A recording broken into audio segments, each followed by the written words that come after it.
Welcome back to the special edition of Hannity, our college forum featuring bipartisan studio audience of students and recent grads. All right, so you guys, how many are ready to enter the workplace?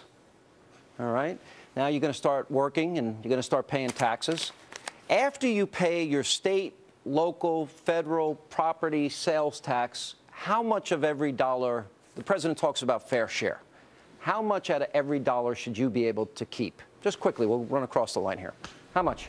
I'd say the majority of it, and that's not the case right now. What do you think? I don't know. It depends on the state. Got to give me a number. Give me a number.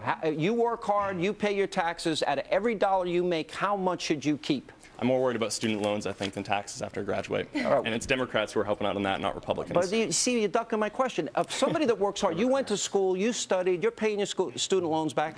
You make a dollar. How much should you pay to the government, and how much should you be able to keep after your hard day at work? Whatever. A number, 50%, 60%? You know, whatever I deserve. I don't know. I don't think there's a clear-cut answer for that. No, I mean, you're trying to trap me on this question. I'm not going to fall for it. It's not a trick question. What do you think? 75 to 80%. What do you think? If you are somebody who makes $100, taking $50 from them is going to impact them a lot more than if you take $50 million from someone who has $100 million. But we know, if you don't know this, half of America pays no federal income taxes, zero. They still pay taxes. The top, I said no federal, did I say no taxes? Listen closely.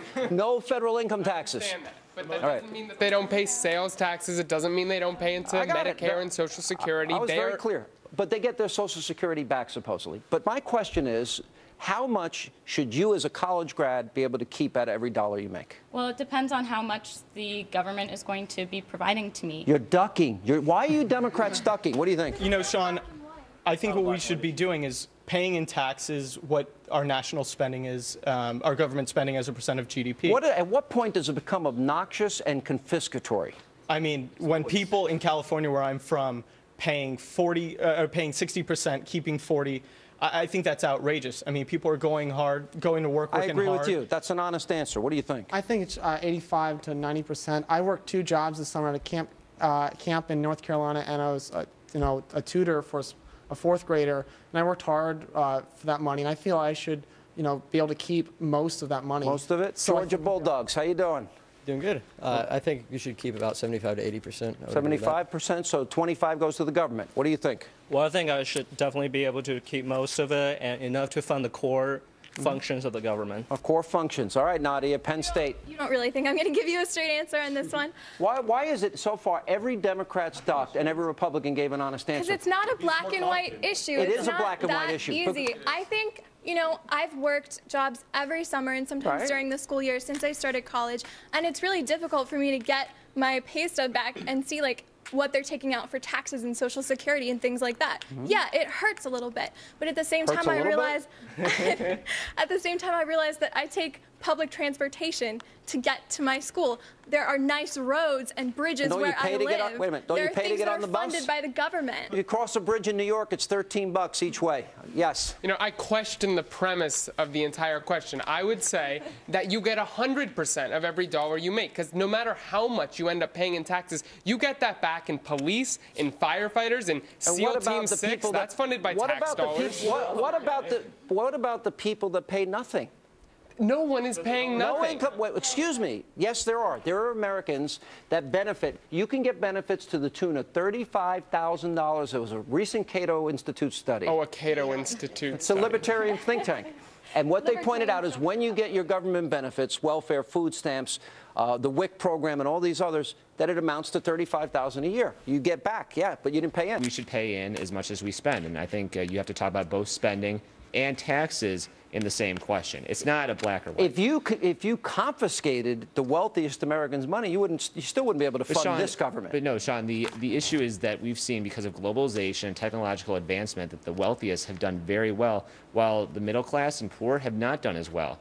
So I think that as a result, so you believe in redistribution? I'm talking, please. So yes, sir. Yeah. No. So I think that because they benefit from this economy over the past 30 years, they should have to pay a little bit more. But you still haven't answered my question. How much should evil rich people? They're not evil. You know what I'm saying? How much? Excuse me. Well, my father does very well, and he's not evil. How much should he be able to keep out of every dollar he makes? Well, I think we have to talk about both spending and taxes. All right, I'm not asking that question. You don't want to answer my question. No I do. Democrat here wants to. Next person, Syracuse.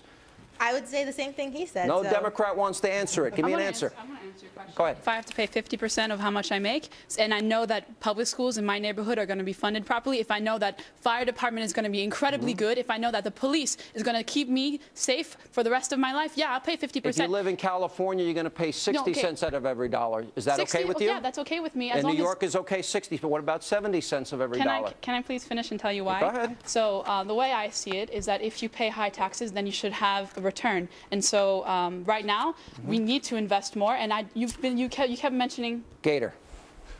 Sean, I think that the return on every dollar should be at least 85 cents. I think all of us as college students, we feel all that money coming out of our taxes.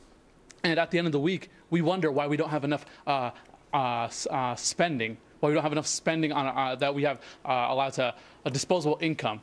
And so I think it needs to be more let me tell you, reasonable. This is interesting. If you don't have high taxes, you don't have a government that works. That's pretty much. If you don't have high taxes, if you have taxes at all. You want taxes. When you pay state, local, federal, income, and you pay sales tax, property taxes, and you add it all together, I pay 60 cents of every dollar. So, Sean, what about the exclusion for employer-sponsored health insurance? That's very regressive because it goes mostly towards the wealthy. We should have more services for the taxes that we pay. So I think that we can talk about this is the price of college.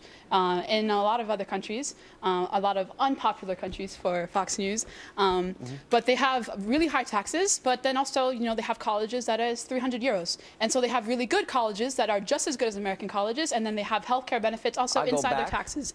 Some countries are doing well, you're right. Yeah, some other countries like Spain, Italy, Portugal. But that's because of austerity. That's because of their austerity plan. Austerity was adopted because they're broke. Well, yes, but then it could have gone in a very different way, and then it wouldn't be as bad as it is now. We'll take a break. We'll come back more with our College Forum as it rolls on with our bipartisan studio audience. Don't forget, we want to hear from you. Log on to our companion site, HannityLive.foxnews.com. Follow the live show. Share your thoughts on all the topics we discussed. You can also join us on Twitter. It's @SeanHannity, and we will continue.